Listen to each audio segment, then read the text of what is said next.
വീടിന് സമീപത്തിരുന്ന് പരസ്യമായി മദ്യപിക്കുന്നത് എതിർത്ത പ്രവാസിയെ സംഘം ചേർന്ന് കുത്തിപ്പരിക്കേൽപ്പിച്ചു. കുത്തേറ്റയാൾ ഗുരുതരാവസ്ഥയിൽ. മാമൂട് റജീന മൻസിലിൽ 32 വയസ്സുള്ള അമർ സൽമാനാണ് കുത്തേറ്റത്.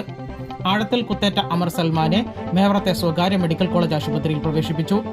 4 മണിയോടുകൂടി ഇദ്ദേഹത്തെ അടിയന്തര ശസ്ത്രക്രിയയ്ക്ക് വിധേയമാക്കി. വെന്റിലേറ്ററിൽ തുടരുന്ന യുവാവ് അപകടനില തരണം ചെയ്തിട്ടില്ല. മാമൂട്ടിലാണ് സംഭവം നടന്നത്.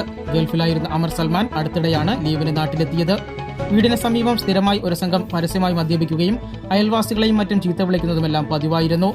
രാവിലെ മുതൽ സമീപത്തെ വീട് കേന്ദ്രീകരിച്ച് മദ്യപാനമായിരുന്നു. ഇതിനിടെ മദ്യപിച്ച് പുറത്ത് റോഡിലേക്ക് ഇറങ്ങിയ സംഘം അമർ സൽമാന്റെ വീടിന്റെ മതിലിന് മുകളിൽ വെച്ചിരുന്ന കുപ്പികൾ തള്ളിയിട്ടു.